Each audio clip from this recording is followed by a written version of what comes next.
Hello and welcome back to another episode of Critical Reactions with your host Bryan. We're going to wrap up today with a special selection, which is where one of you tell me exactly what it is I need to check out. Today's comes at us from Childra. Unleash the Archers, the wind that shapes the land.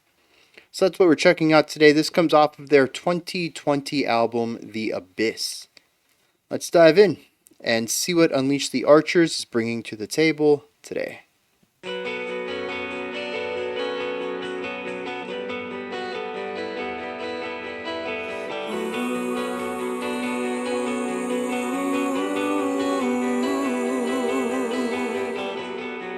Somehow I find myself standing on the edge of Feelings of anticipation, a bit of introspection. From this moment I will not be the same. A turn of a little bit of darkness presented. For the things I can't change. Here I will put this tale to rest. Finish what I started long ago. Nice vibrato on that warm harmonic resolve coming in from the left guitar. Only victory can bring me home.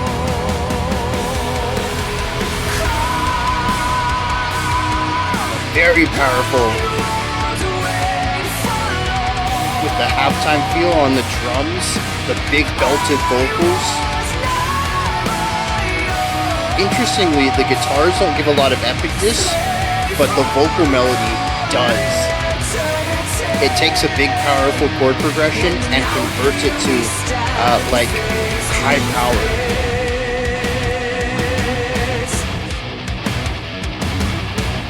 The drums are very loud against the guitars, though.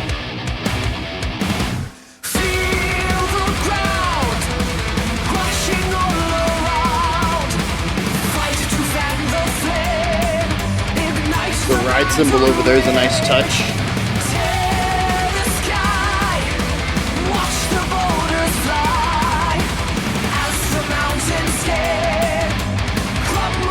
Lots of energy here as we have really brought the tempo up.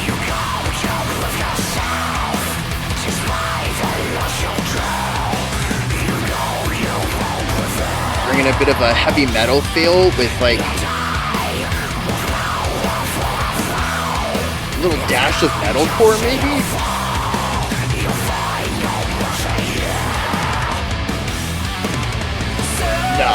No, this is all heavy metal.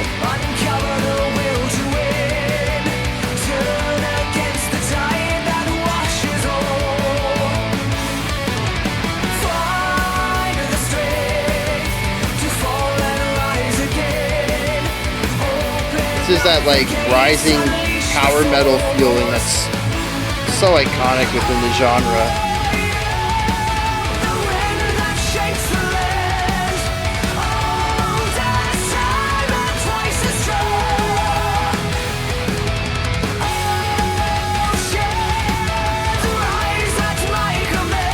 The galloping just feels right in this too.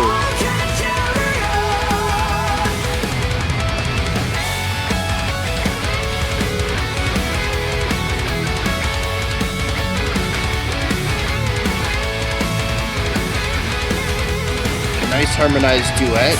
I like the two tones stacked on top of each other.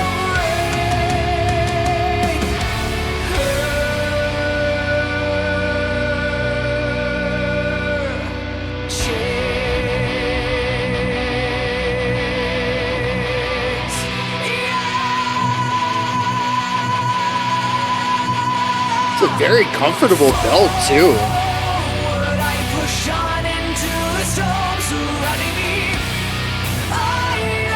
A lot of danger looming, and then the twist in. Okay, there we go. Like I said, that other belt was in a very comfortable range. I knew we could get higher. Probably could even get higher than that if we wanted. Silence as I stand within the eye. In this hurricane of her design. And watch as I drain the light from inside.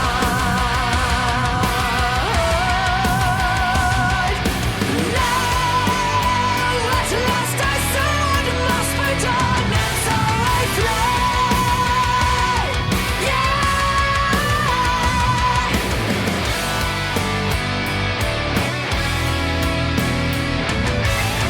Firm within my grasp, I hold the spark and shatter it. Ooh, what was that chord? Could it be I finally won the war?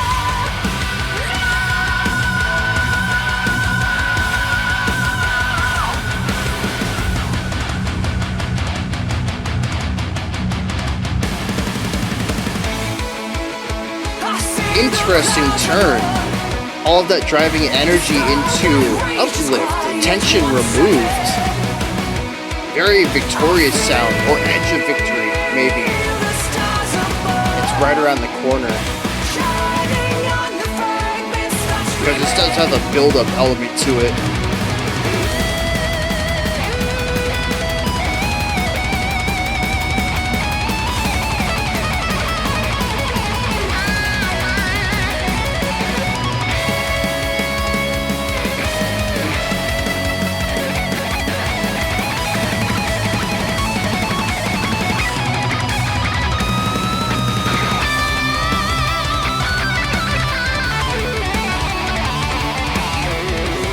The drummer's locked in under all of these wild guitar solos.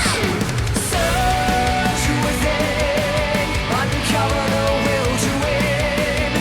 Turn against the tide that washes over. Find the strength to fall and rise again. Open up the gates, unleash the force. I am the wind that shapes the lands. Old as time and twice as strong. Oceans rise at my command. I alone can carry on.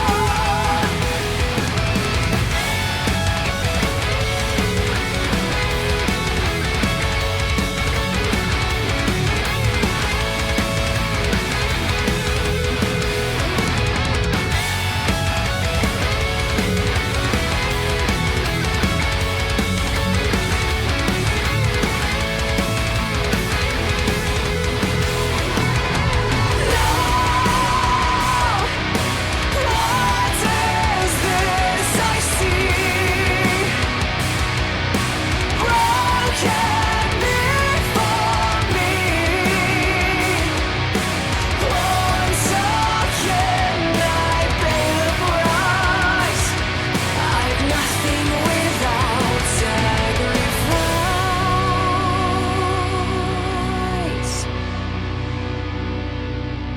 It's just kind of lingering here.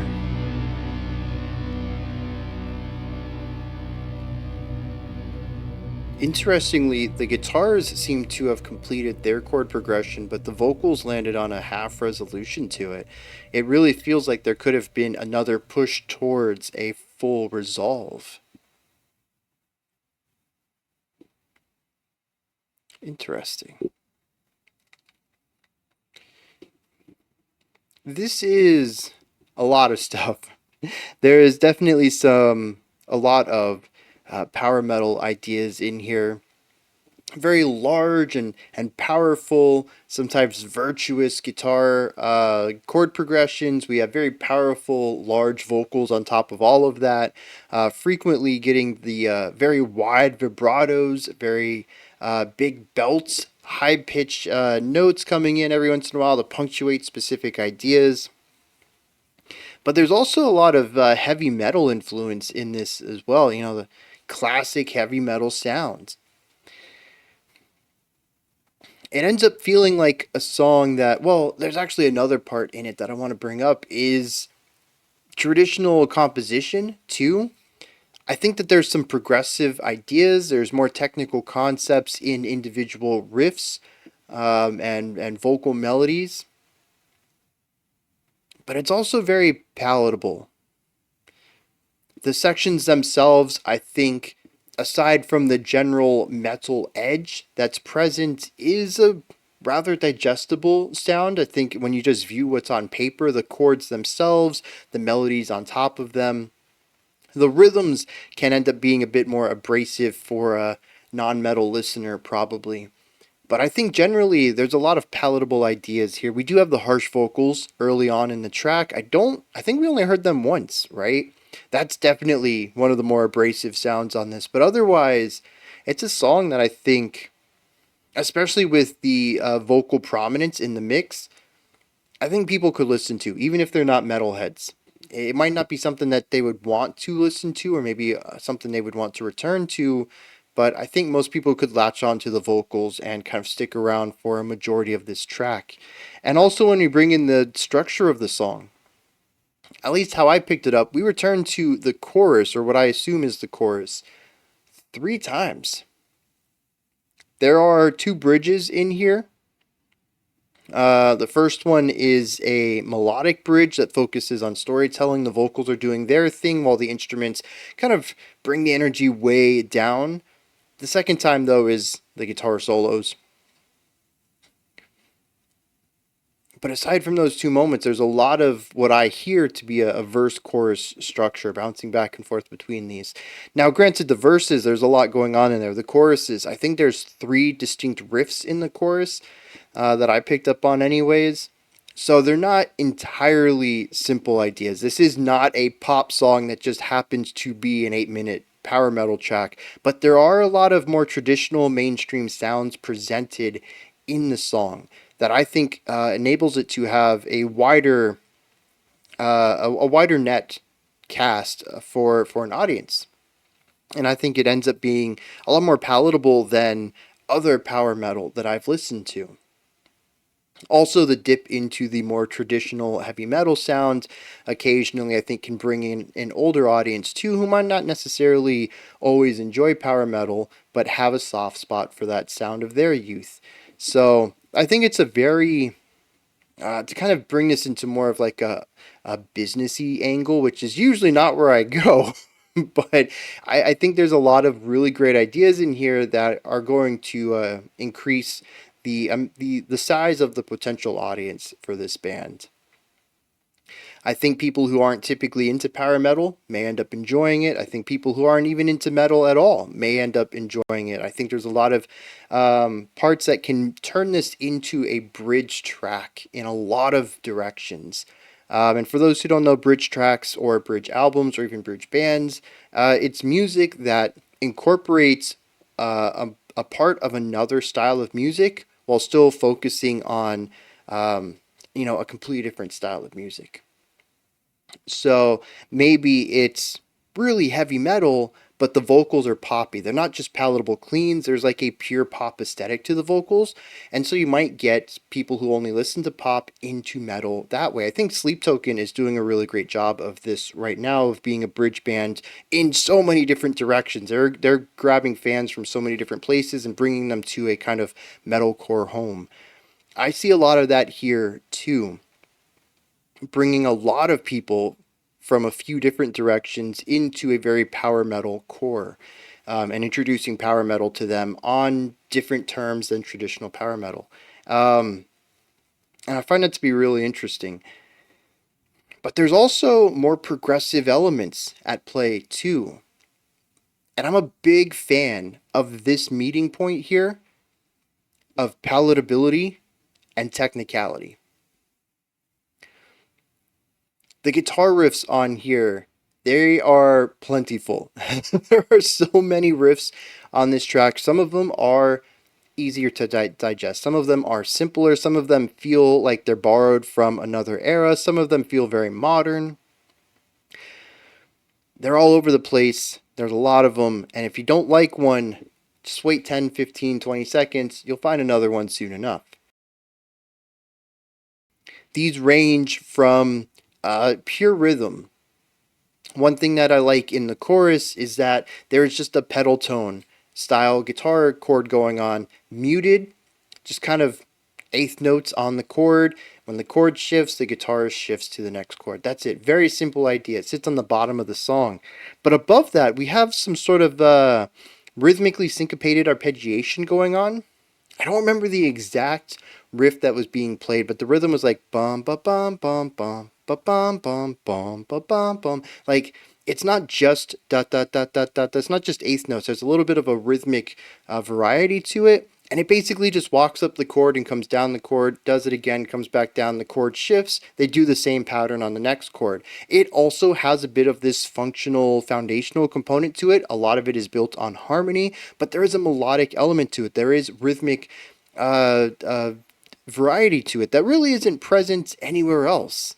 It's creating this new rhythm against the rest of the song. We have the vocals on top of that. We have the bass also just kind of doing pedal tone down there. The drummer, we're going to talk about them in a second. But in this case, they're just locked into their metronomic beat right here. And so we have the vocal rhythm, we have the backbeat rhythm, and then we have this syncopated rhythm here, and it's all these layers that kind of get lost in all of it. If you want to look for all of this depth, it is absolutely here. Every section of this track has depth to it. Most of it, anyways. I mean, there is that breakdown section, like 5 minutes in, where everybody's just like on the one note with this rhythmic syncopation on it. Not a lot of depth to that specific moment, but generally speaking, there's depth in most sections, but it's kind of pushed out to the side. It's overshadowed by things, particularly the drums and the vocals. They seem to be most prominent in the mix. They sort of dominate everything. And the vocals, again, another pop aesthetic here, bringing them so much into the forefront that they kind of dominate any one section. It's a very strong palatability choice there. And it's really easy to get lost in that. You get the atmosphere on the outside. You don't really have to think about that. You just feel the emotions of the song. The drummer keeps you in the core backbeat rhythm. Not a lot of syncopation to it. They give you the groove to move your body to or to, nod your head to or whatever. The vocals, they give you your core melody. They give you the words to pay attention to. They're telling you the story or the narrative or, whatever the song's about. If you're somebody who, attaches themselves to lyrics easily. That's all you really need to enjoy the song. But if you want to give it a little bit more scrutiny, you absolutely can. There is depth beyond that. And that's sort of the micro level progressiveness that I really enjoy in this track. It's hidden underneath the more palatable elements. It's what makes this song, once again, I think something that many people can enjoy. Whether you come at it from, you just like music, it sounds good, you enjoy it, or you come at it from my perspective, or you're looking for a little bit more depth, you can find that there too. But there's also the general complexity of the song, the structure of it. I could not begin to tell you what the structure of this song is, but it's not totally linear, and this is another meeting of worlds. A lot of progressive bands just like to move through ideas. You got your A section, your B section, your C section, your D section, your E section, your F section, your G section, and then the song's over. You went through this massive thing and never really retread any ground. I'm a huge fan of theme and variation. I'm a huge fan of recontextualing, bringing new context to ideas. I want to hear something you played before in a new light. Bring it back. Show me that this is all connected somehow. Fully linear tracks are neat. I'm not saying that nobody should ever make them, but I love when things get called back.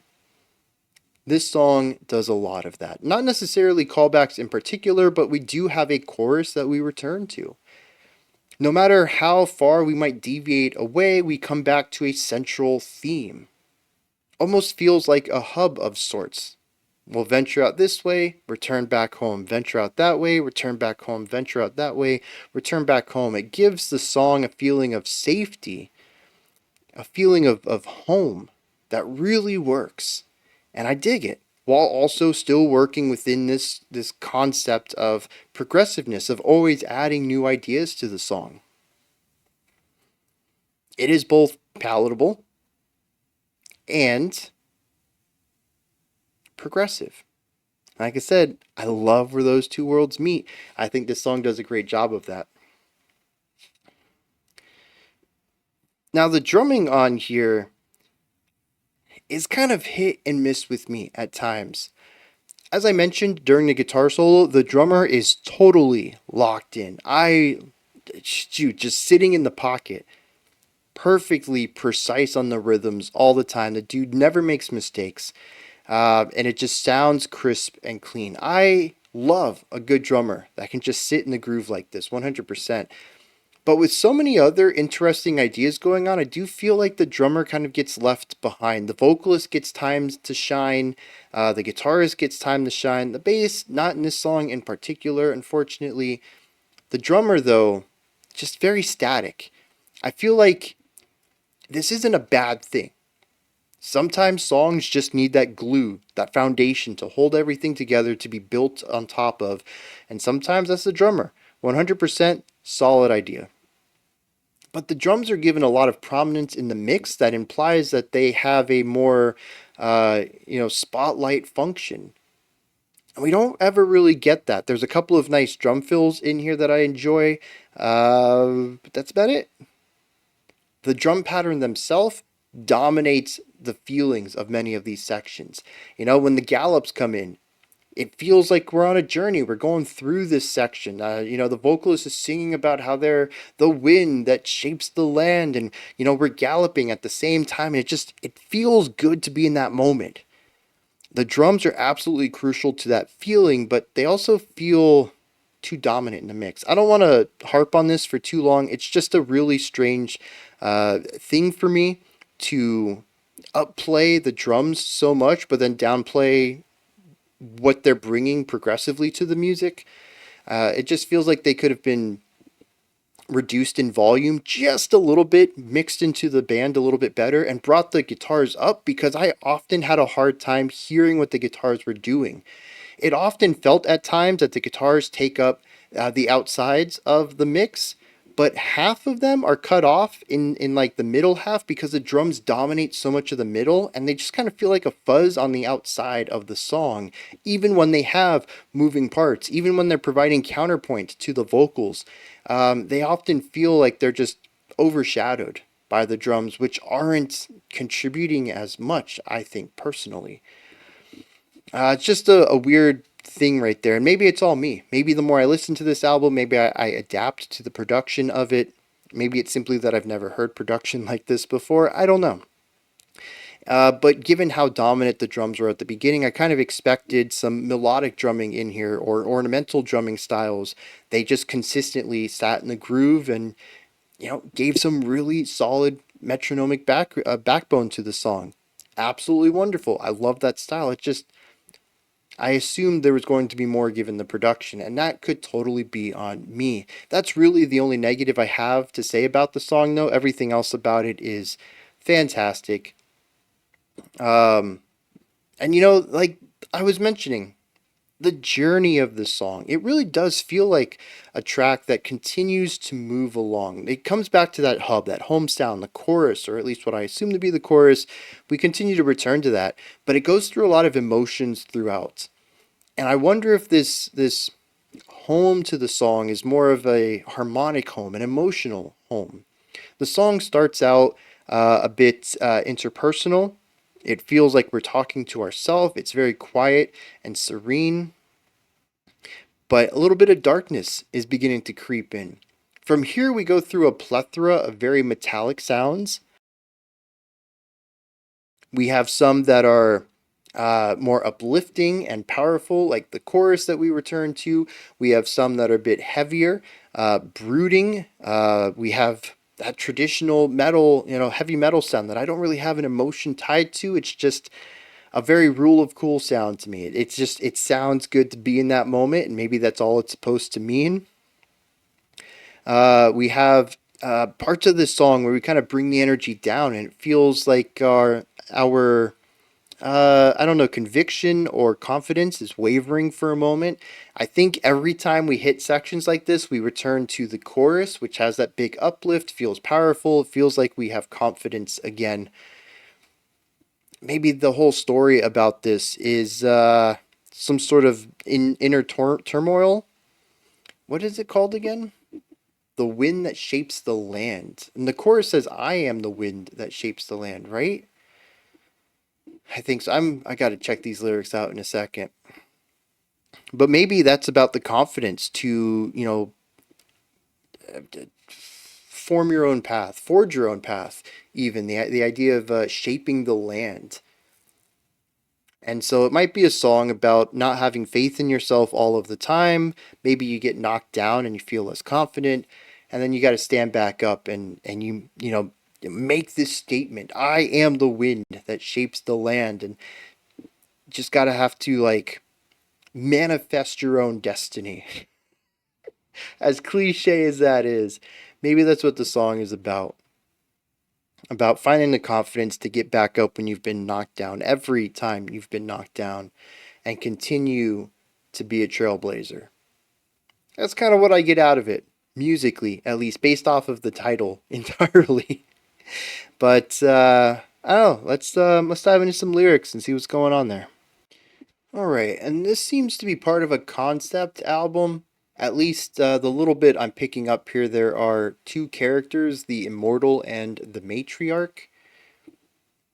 And it is about the main character, the immortal, I guess, running at the very beginning. Says, somehow I find myself standing on the edge of something that I desperately need. And from this moment, I will not be the same. No more crying for the things I can't change. Here to put this tale to rest. Finish what I started long ago. So basically saying, I've been running for so long. It's time that I stop and face this. Verse 1 says, Come, I won't wait for long. I was never your slave for all eternity. And now here we stand face to face. So the immortal and the matriarch are face to face here. Verse 2 says that there's going to be a big battle here. And the matriarch comes in. This was the harsh vocals. And it says, You won't prevail. I'm too powerful. You have to know that. I'm not going to give you mercy, bro. And the rest of the song, we have the pre-chorus and the chorus. Like I said, we continue to come back to this emotional home is what I called it.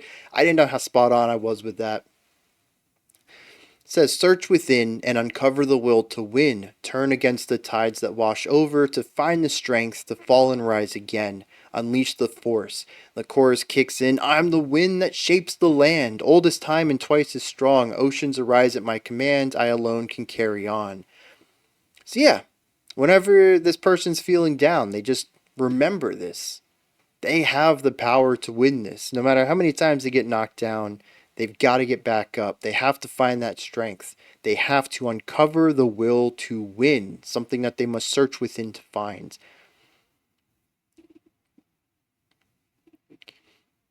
And so we have a fight here that goes on. Verse 3, there's darkness in the person's eye, so it looks like they killed the matriarch, possibly. They're kind of curious if this is what's happening. We come back to the chorus, gotta find strength again. Kind of feels interesting here after they think they've won, but okay.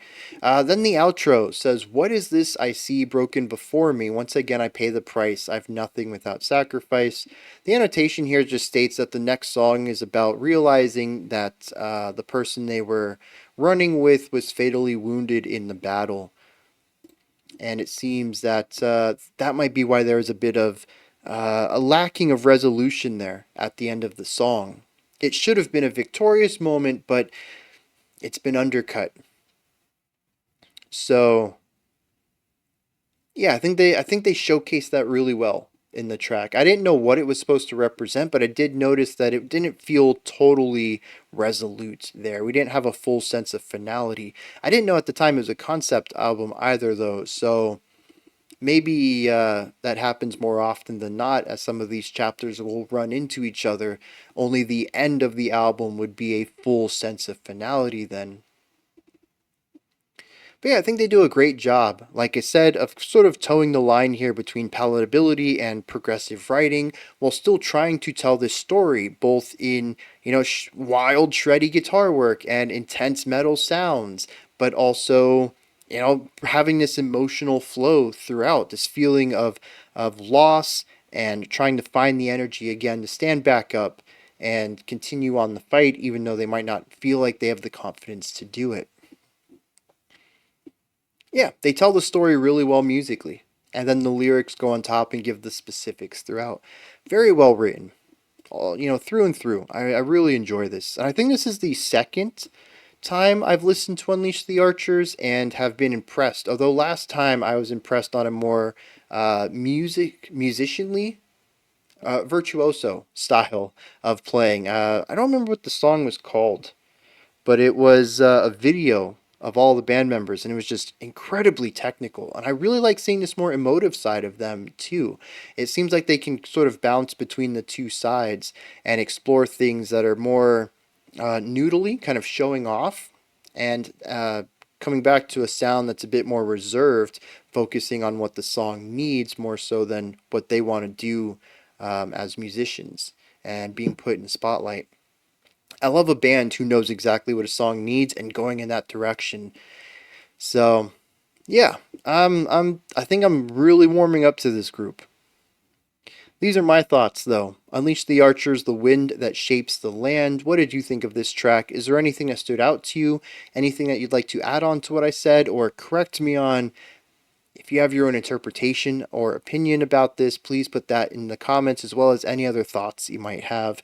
Above that, you can find a link to Linktree. It takes you here. You can find links to my music, ways to support the channel, a link to the Discord server, and so much more. Above that, if you could, like, subscribe, and ring the bell. I greatly appreciate all three of those. That wraps it up for today. I'll be back tomorrow, though, 5 p.m. Eastern Standard Time, 9 p.m. UTC as usual. Until next time, remember to be critical, not cynical, of the music you listen to, and have a fantastic morning, afternoon, or evening, whenever you choose to watch my videos.